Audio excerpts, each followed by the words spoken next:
Hey guys, Theodore, Donny here. I'm going to be reacting to Fox 13 News fired Salt Lake City police officer stands trial for aggravated assault after fender bender.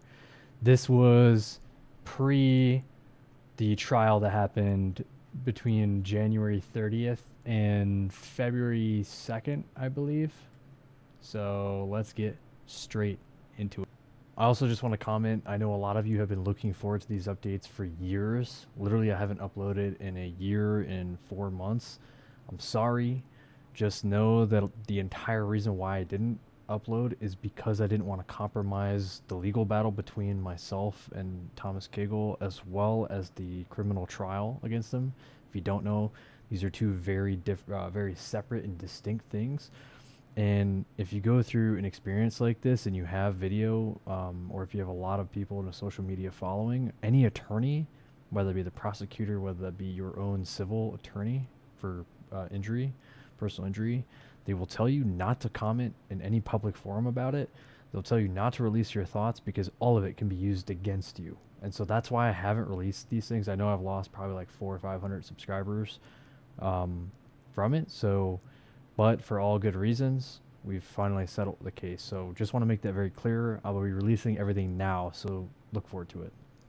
Also, before we do, thank you guys for all your support. I really appreciate it. For anybody who's reached out to me, my friends, family, you guys are awesome. So I really love that you're standing by my side during this whole thing. But let's get straight into it. Why are you guys here? You guys are here to get my reaction, to understand what's going on in the situation. And I'll give you all of that context as we go. So again, appreciate you. Let's get straight into it.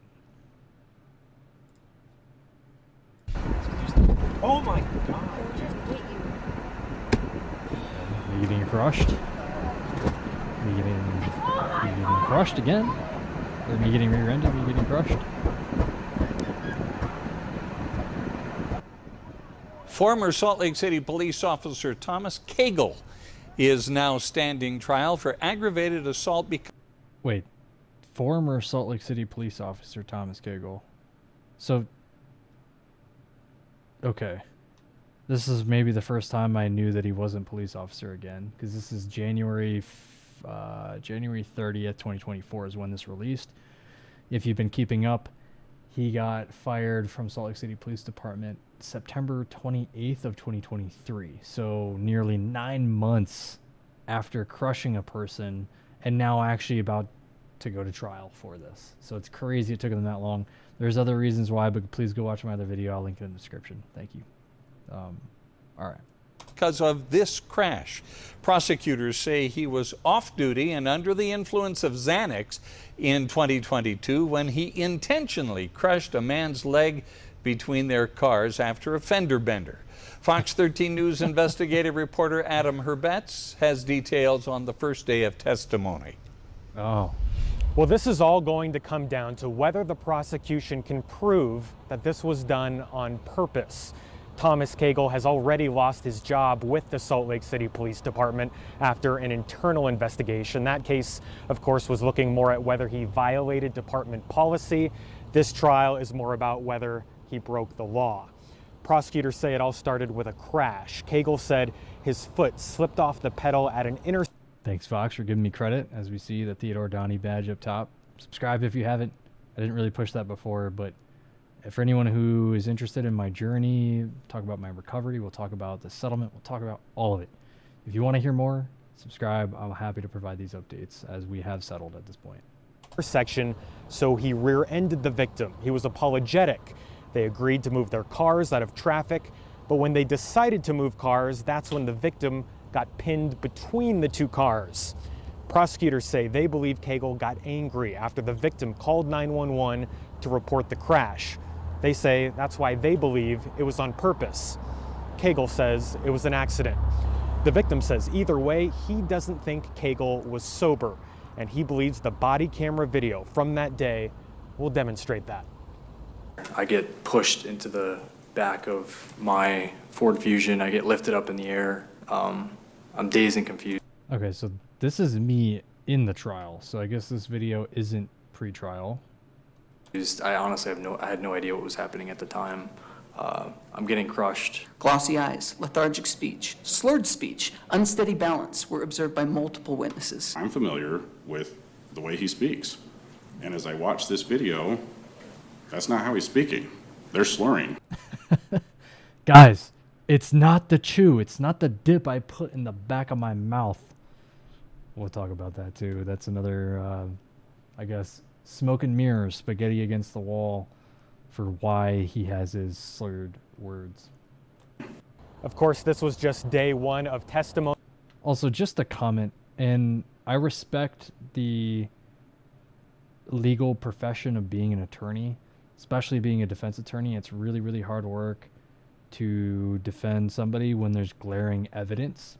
What I will say is I have to have slightly less respect for people who defend people who know they're guilty of crimes that are either bad, worse, in between.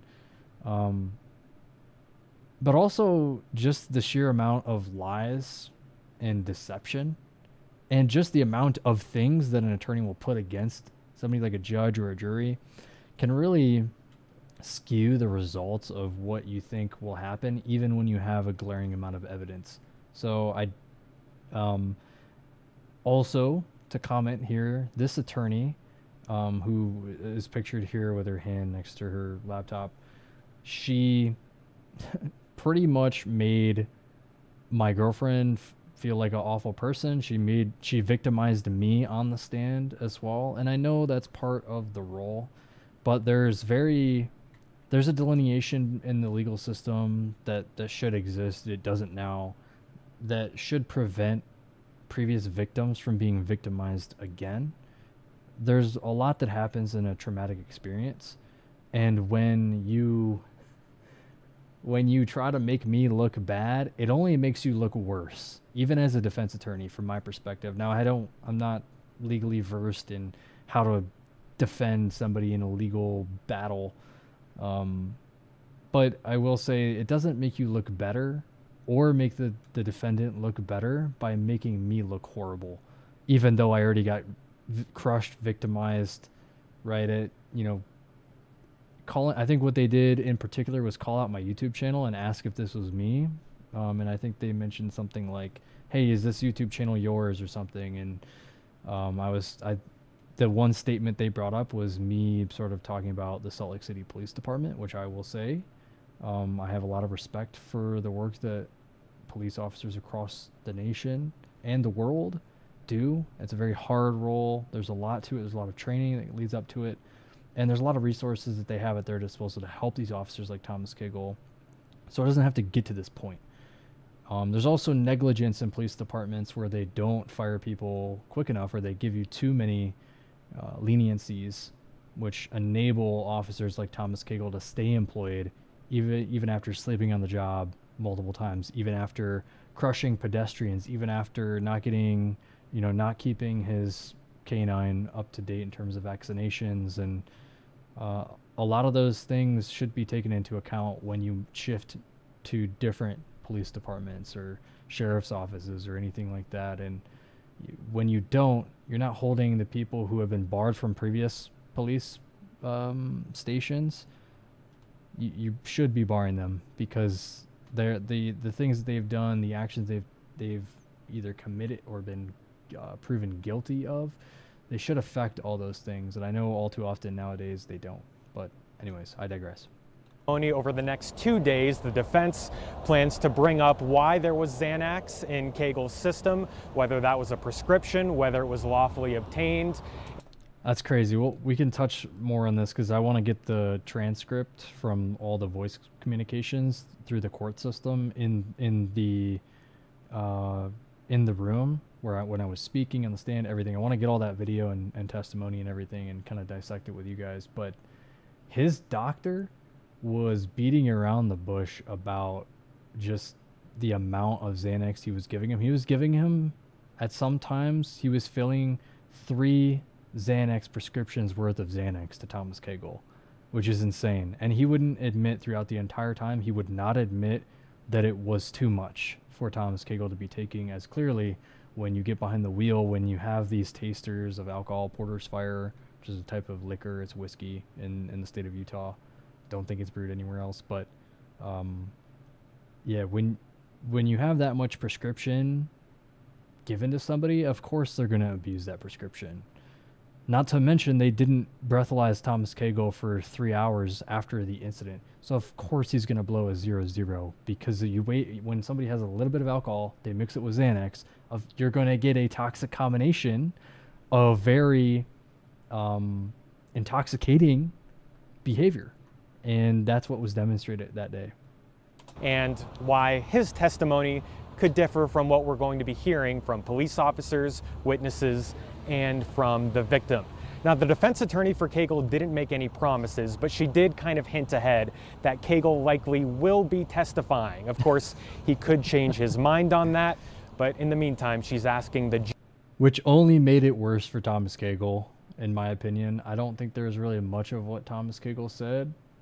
In the times that he was up there, he was getting extremely heated. He was actually essentially harassing me in the courtroom, looking back at me and my girlfriend, giving us really just death glary looks and just making us feel uneasy to be in the courtroom and all these things. Again, victimizing the victim so that way when they take the stand, they don't say all the things that they're going to say. As you can tell, I'm a very vocal person. I'll speak my mind. I'll tell the truth. Thomas Cagle has said nothing but the truth. Anyways, thank you guys for watching. I really appreciate it. I'll see you guys in the next one. We got some juicy stuff to cover.